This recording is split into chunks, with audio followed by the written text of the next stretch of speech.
So today's video lesson will be on Memphis Minnie's song called Bumblebee Blues. And to get the song near the tuning that she's got in one of her original recordings, I've got my guitar tuned 1/2 step for each string above open D tuning, Vestapol open D tuning. And then I've capoed up to the 2nd fret. Now you don't need to tune up 1 fret above open D, but I just wanted to have a little more room on the fretboard as I play this song. So once you get your guitar in that range, you'll be good to go. So what I'll do is play the song through once, not really up to speed on the recording, but you'll get to hear how it sounds, and then we'll get into the lesson.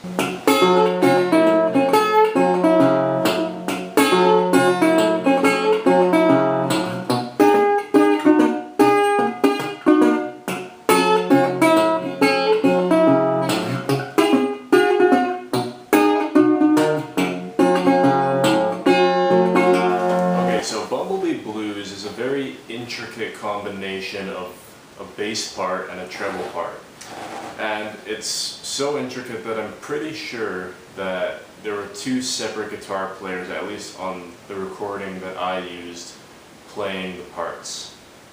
But it is possible to play both parts on one guitar, so that's what I've tried to do, and that's what I'll try and show you. So starting with the treble part for the 1 chord, it just goes like this.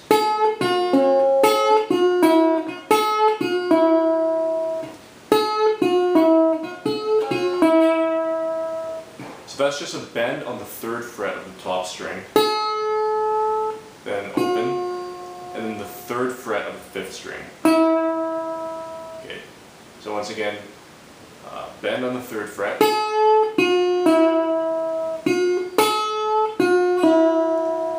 and then you just repeat it.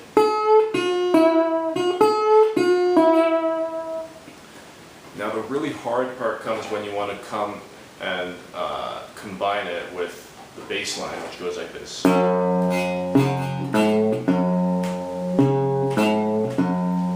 So as you can hear, it's just open bottom string, 2nd string open.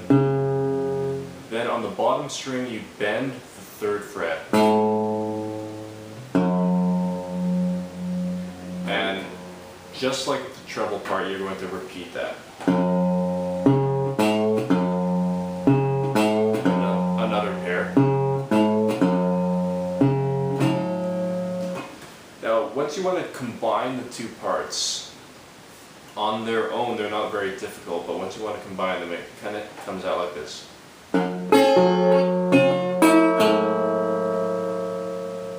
So that first part will go like this.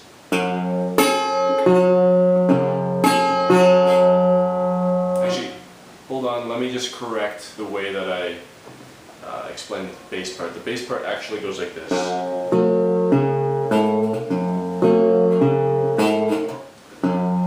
So on beat 2, you have a little strum starting on the 3rd string, and then you carry on with those lower strings.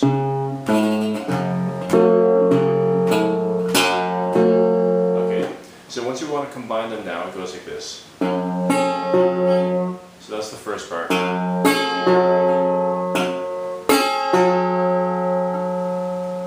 Then you'll be picking these 3 strings. Top 2 strings open and 2nd string open. So what we've got so far is... Okay, so just try and run that and get it under your fingers.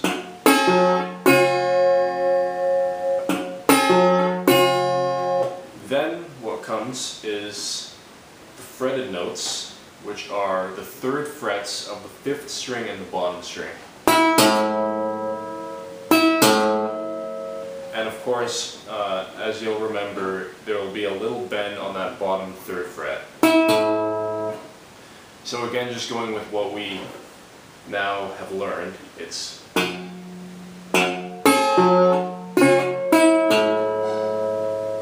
and again, just run that.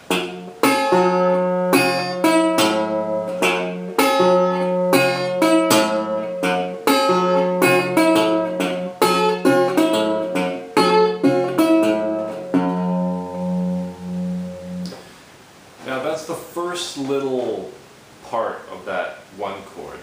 Now there's another mirror side to this part that we'll get into right now. It goes like this.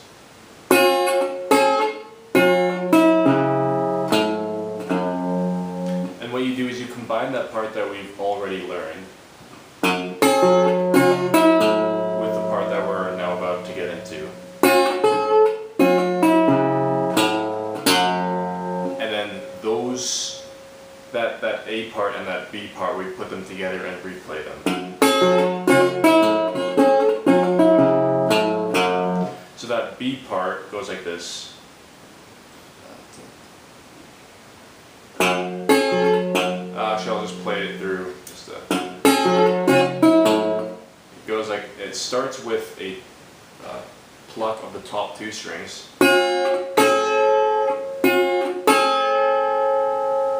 So the top two strings plucked, and then that same bend on the third top string and the bottom string will be plucked. Now it's a little double stop on the top two strings with the fifth string being played open, and again bend on the top third fret and plucking the bottom string. Then open string, open top two strings with the third string plucked as well. Now you'll be playing the fretted note on the fifth string third fret along with the second string being played very soon after. So again.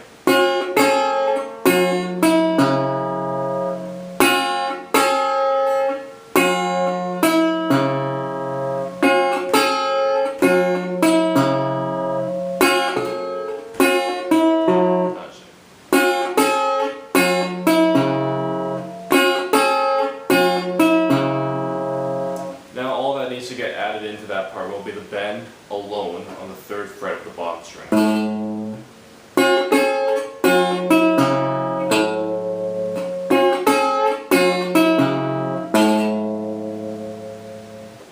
Okay, so what we'll now do is combine this mirror part of that one chord to that former part. So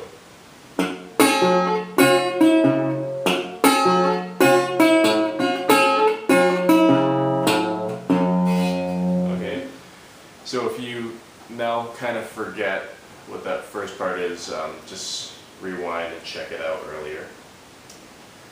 It's a little confusing because that second part, the treble notes are one beat ahead of what they were on the A of the one chord.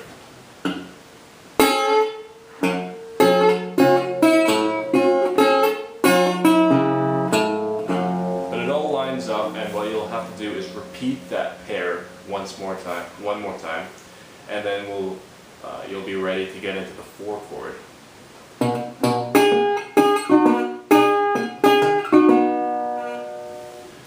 So what happens here on the treble part, so we'll kind of move up to the 5th fret. Then with your middle finger, you'll want to fret the 7th fret. Just dealing with the treble part for now, what'll happen, that'll just get played. As you can see, my ring finger, or what would be my middle finger, is kind of playing around with the 7th fret, opening and closing that fret.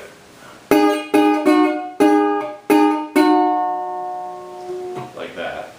And the bass part, it goes like this.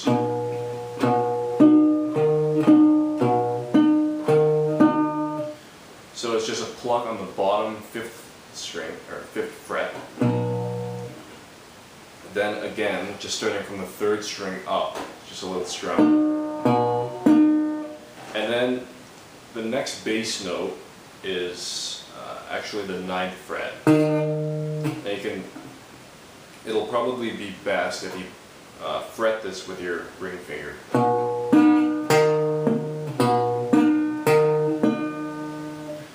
Now I'd say this part is the most evidence in the recording that there were probably 2 guitar players, just because this is such an awkward part to fret, and it's pretty doubtful that she would have on her own played this part. So to put that all together, it is possible, and it'll go like this.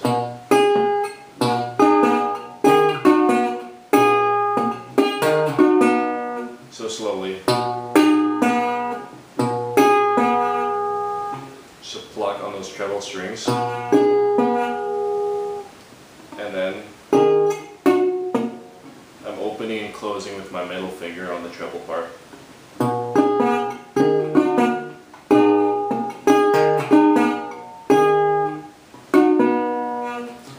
So you'll kind of have to alternate like this on one string, on that bottom string.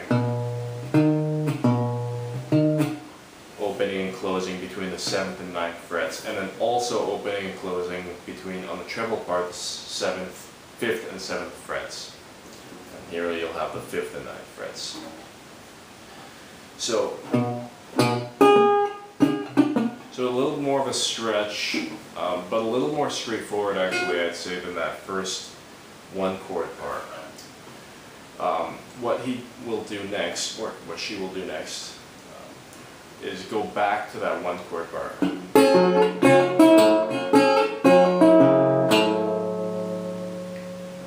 And then we'll go up to the 5 chord. And it's a little more vague what she's doing here. It's really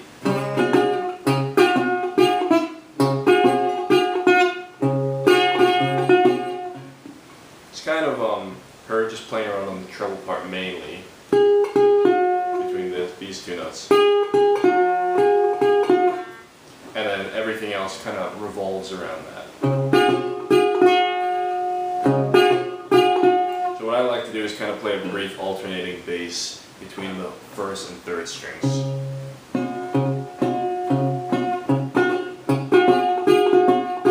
And then on the treble part kind of vaguely play that.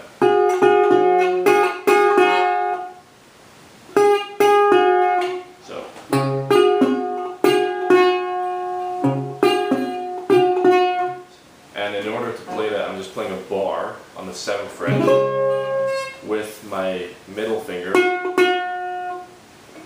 fretting that root note,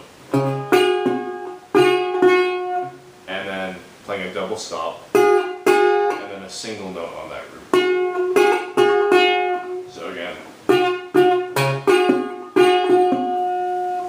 and then when she comes back down to the 4 chord, she just does that little opening and closing move rather than twice like before, or 4 times actually, just once.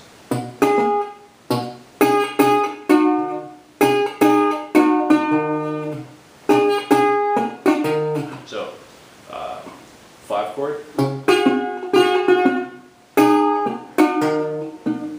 and then once you hit that 9th fret, you're right back into the 1 chord. And rather than playing that that bendy string sequence, you'll just be playing open strings on the treble side. It'll go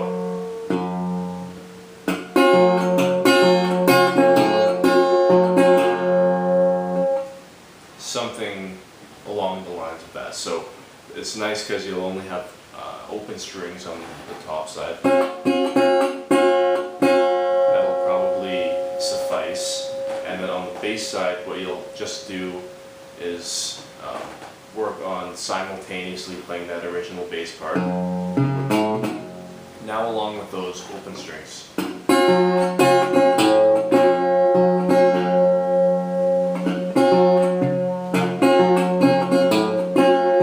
Now I'm finishing with alternating bass here on the 2 two roots. Now I don't know if she does that every time.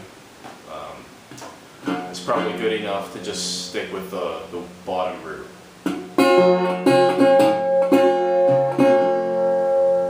And then you'll be right back into another chorus of Bumblebee Blues.